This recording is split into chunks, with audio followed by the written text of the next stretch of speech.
Hey all, it's Mooch. Welcome to Mining Your mAhs episode 8. Today we're going to talk about fake batteries. And when I say fakes, I'm just talking about the ones being sold as if they are from Samsung, Sony, LG, and Panasonic Sanyo. Panasonic bought Sanyo's battery operations a few years ago, so I kind of blocked them together as one of the big four manufacturers. Now, rewraps can be faked. EFEST, AWT, MXJO, all these other companies out of China and a couple out of America, they also can be faked. They will take, they take other big four batteries and wrap them with their own wraps, but some other companies completely will pretend they're MXJO and take who knows what and sell them.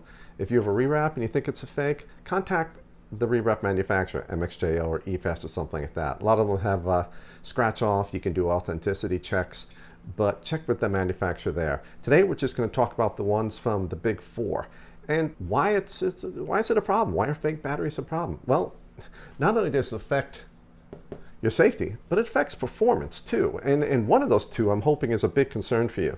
An LG HG2 that's faked, 3000 mAh 20 amp battery.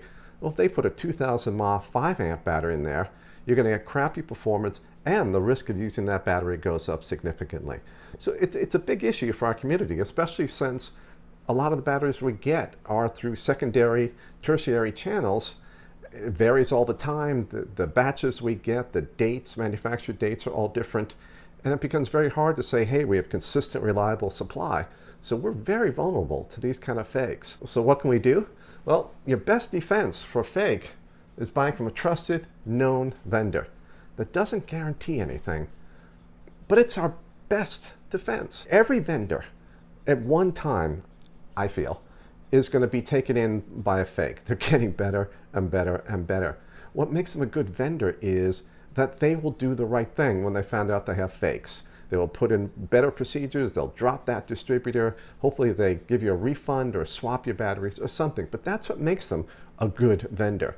Now you may have vendors you really like and you may really trust, but if they don't have policies and procedures in place to catch the fakes, they may get caught more often.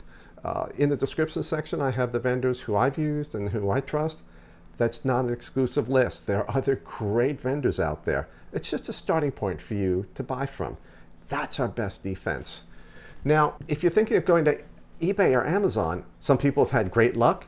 A lot of people have not, and they've gotten fakes. I don't have anyone I can recommend for eBay or Amazon. I get asked this a lot. A lot of people prefer to buy through Amazon and some through eBay, but I have no one to recommend from there. But there are things that we can check if we think we do have a fake, and we're going to go over a bunch of those. The first one, and the one that's now very hard to see done wrong, namely the counterfeiters are getting it right to make our jobs harder, but it's the number of legs coming down from the top contact. You'll see looking at a battery, there'll be the flat part on the top, and then supports or legs will come down from the top. This is for 18650s only. I'm going to talk about the most popular battery. Other battery sizes, the legs, it can be anything, 3, 4, 5. LG batteries will always have 4 legs. If you buy an LG HG2 and it has 3 legs, it's counterfeit. If it has 5 legs, it's counterfeit. If it has 4 legs, that does not guarantee it's a genuine battery. The others, Samsung, Sony, Panasonic, Sanyos, they'll have 3 legs, but also some China batteries. Again, just if your Samsung has 3 legs, that doesn't guarantee it's genuine. But if your Samsung has 4 legs, that guarantees it's a fake. The next thing we can look for is the top insulating ring.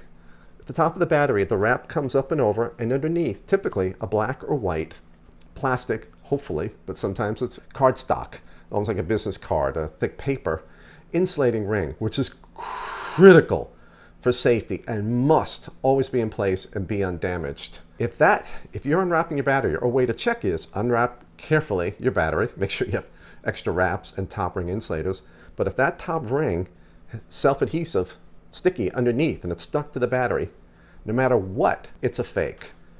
If it is loose, it might be genuine.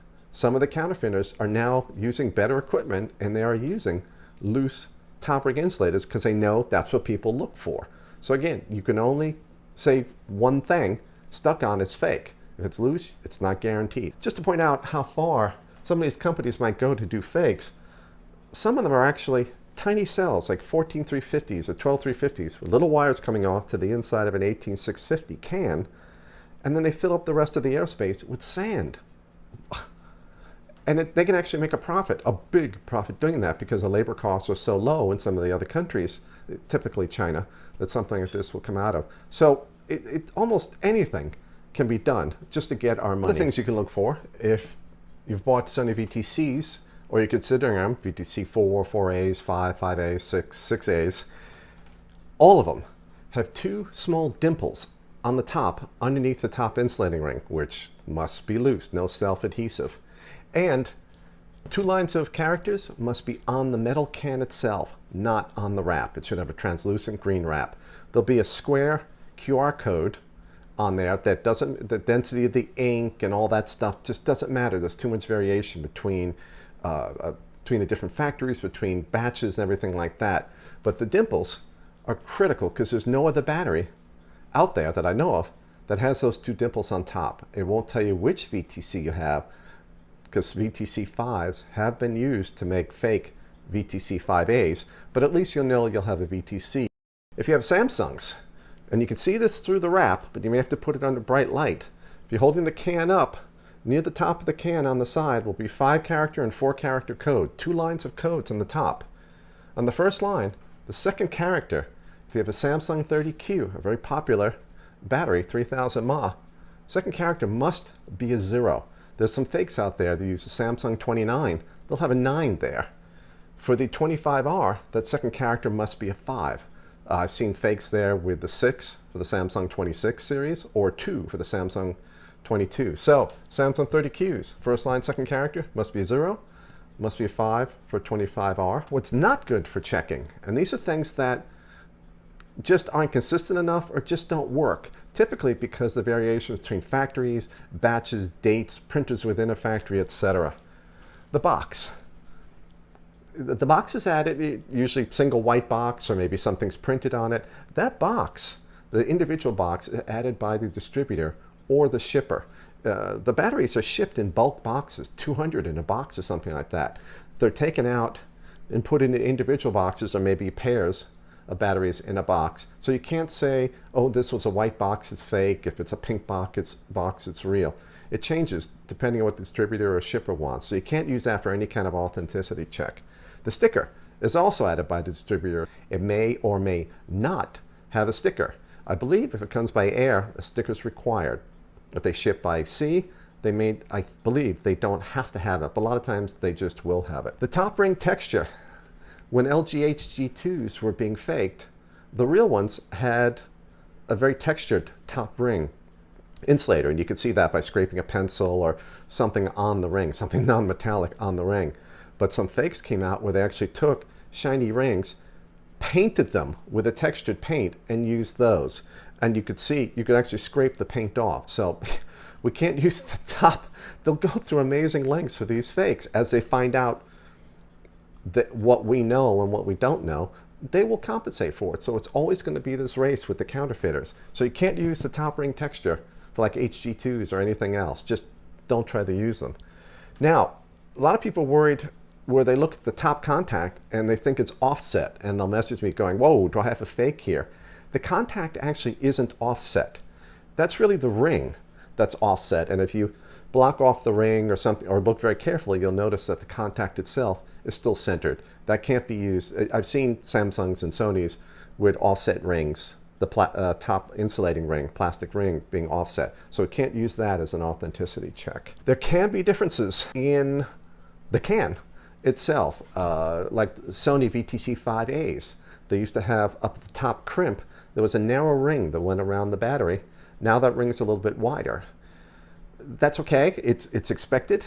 The ones I've tested are genuine. This happens to other batteries. It'll happen at different times in different factories and things like that. That can't be used in an authenticity check, but it also can be used if there are other things. Like, don't use it as your only thing. Oh, this battery's perfect, it works great, everything looks fine, but oh, the ring is off.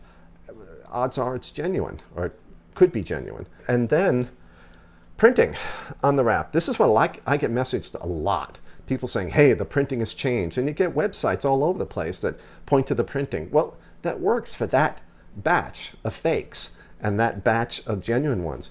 But the printing varies by date, by batch, by country of manufacture, by factory in that particular country. And I've actually had VTC 5As where the printing was just like rolling waves. I mean, bad. But these are genuine batteries. So we really can't use that as the only authenticity check if everything else looks good. Now, if there are other warning indicators, particularly bad printing or printing on the wrap in the case of a VTC, which automatically means it's fake, the printing could be used as evidence, but along with other evidence to say it's a fake, but it can't be used on its own. It just varies too much between different batteries. So this is why I want to give you the information for you to take charge of your own safety, make your own decisions, what may be good or not. If you decide to test, to say, hey, this might be a fake, start slowly. If you're really worried, bring it back to the vendor, express your worries to the vendor, and see what the response is. See if you can get a return, an exchange, something.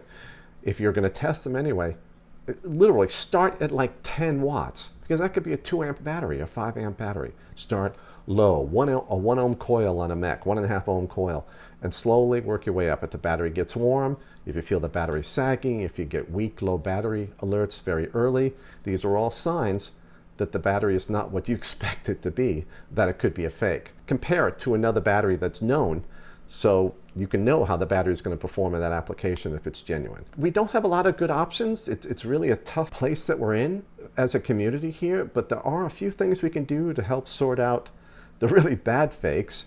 And by supporting the vendors who go the extra mile, who test, who have reliable distributors and resellers, we can help ensure that we get genuine batteries. And that's always going to be my number one recommendation. And I wish everybody luck with their batteries. Thanks for watching.